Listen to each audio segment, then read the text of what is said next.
Hello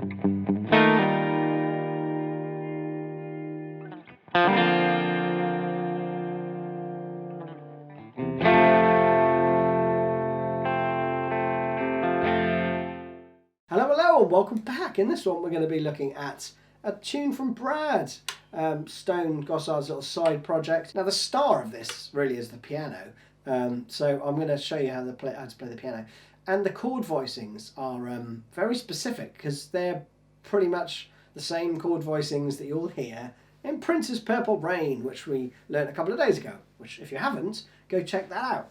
Now, they're not exactly the same in terms of structure, but they are pretty close, right? And Stone's parts in this are very much a kind of supporting role, but done so in a very, very tasteful way. So he plays a repeating pattern for a lot of it. Now this one was requested by good old Patreon Stefan Majewski and Dale. In fact, I think Dale actually wanted Purple Rain as well a little while back, if I remember. So this is a good week for you, Dale. If you don't know what patrons are, then go check them out below. They support the channel and are generally awesome human beings.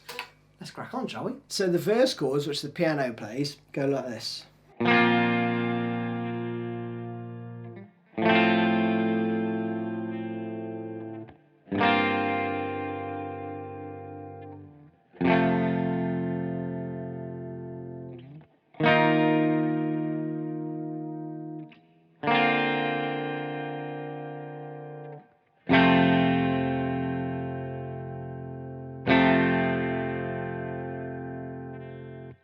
Which are lush. I'll go through Stone's part in a sec, right? But let's spend a bit of time with these chords. So the first two, it's a B flat sus2. So 1 3 3 1 1 from the A string. Third finger stays put, but then you're going to do like an F shape, but also with the open A. So F with A in the bass, same as that chord, which is like a C shape with a bar, right? But you're going to play it down here, it sounds nicer. And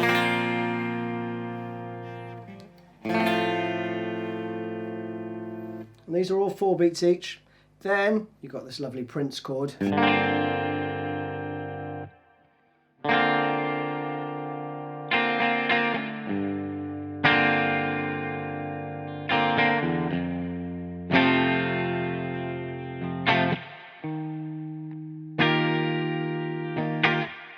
Prince chords, man. So again, that third chord, then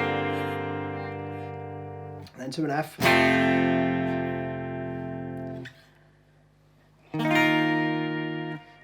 but in the verse you don't need to go for that thing, that whole extended chord of the 9th, I think it is. You just play the same shape that you did on the B flat there on the 1st fret, right? So it's 6 8 8 6 6, D sharp at sus2, I think. Then you go to the first Prince chord, and then 2 bars of F.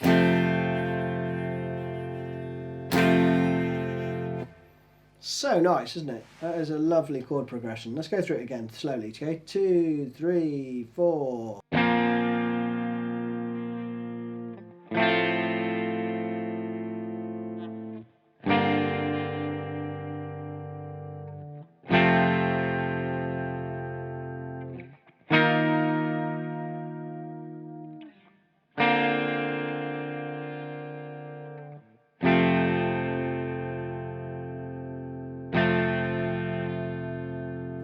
Without doubt, the third chord will give you the most grief, right? Now you can either play that, the way I'm fretting it there with my 3rd finger on the G, A string is muted, and then I've got my little finger on the 3rd fret on the G, and then 1st finger is flat on the B and E. 1st fret, right?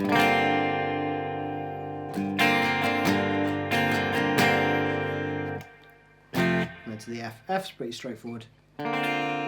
These are cool.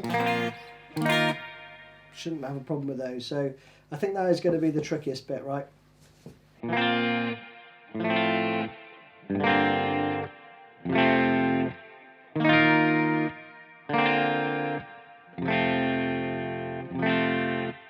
Wonderful stuff. Now, over the top of that, Mr. Gossard is doing some fine things. He's actually repeating the same phrase twice, which is...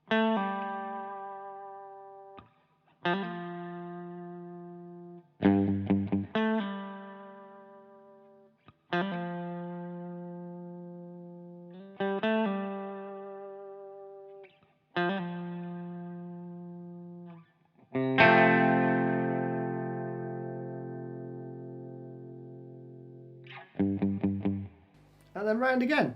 So all he's doing basically, if you don't want to do the noodly bits, all that stuff in between, right, is to pull off from the 7th to the 5th, and then a hammer on and a pull off from 3, 5 to 3. This is all on the D.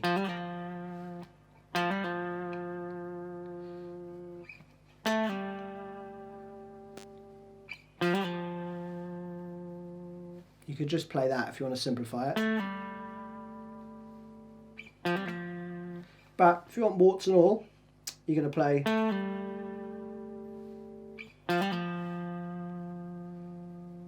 Then you play this. This is all on the 3rd fret on the E. 4 of those, then again round. So after the hammer on and pull off, you do a slide up to the 5th fret and then pick the 5th fret again. Like that. And then you go back into... So it's right before the part. And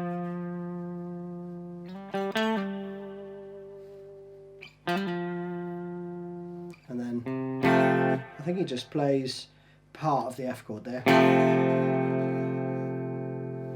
So he does noodle about a little bit, but that is essentially his part for the verse. One thing I think he does do is he does a little fill before the chorus.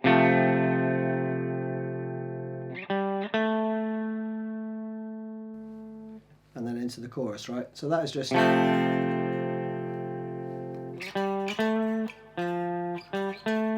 3, 5, 7, but... with the chord at the beginning, okay? Now the chorus chords are very Prince. You could play...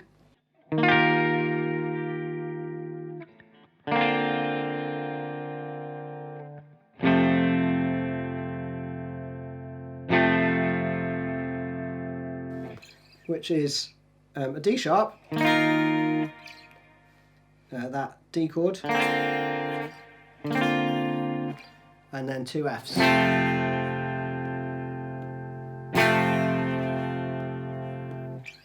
But Stone covers that note off, right? Because he plays, so he's playing that, so you don't really need to do it.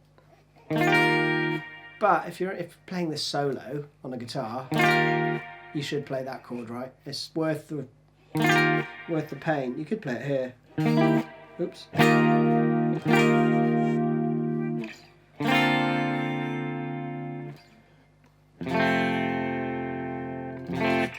But let's fret it here because it sounds cool. And again, you can play that chord here, 5, 7, 5, 8, 5, 6. Doesn't matter if you hit the 5th fret on the E.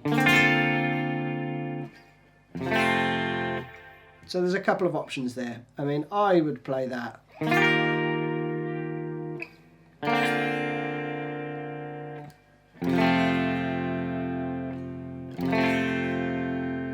Because that is how Wendy Melvoin would do it, and Wendy is awesome. So Stone's part's over the top of that.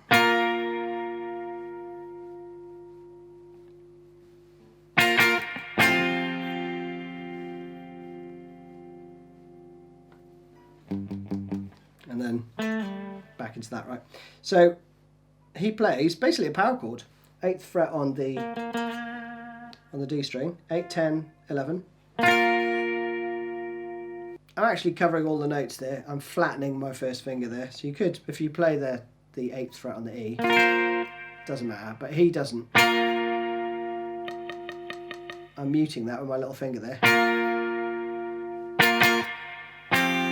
But there I am, I'm flattening it down and arching my finger a bit, so I get... Get the whole shebang in there, all 4 top notes. And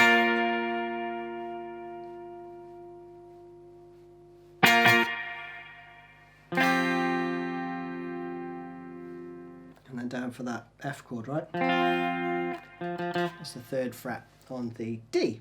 Then you've got a middle 8. The keyboard part is I think it's just a G sharp major. And a B flat sus2.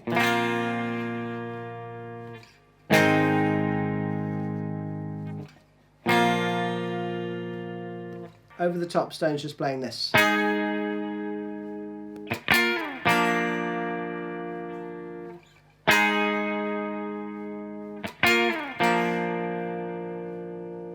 Okay, so that's starting on the 6th fret, another power chord on the D, C, 6, 8, 9, up 2 frets, and then down to 3rd fret. At least I think that's what he's playing there.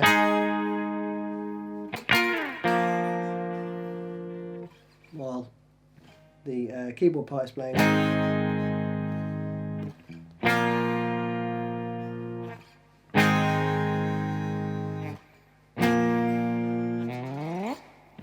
And that is it. So there you go, it's a brilliant tune. If you're going to try and play along with this, then it's slightly, I think, sharp or flat, I forget which. So it's a bit tricky to play along with the album. But yeah, you're going to just need to change the tuning ever so slightly. But it's a wonderful, wonderful piece. And it's great on the acoustic if you just want to play the keyboard lines. Brilliant stuff. Anyway, see you soon. Cheers, bye-bye.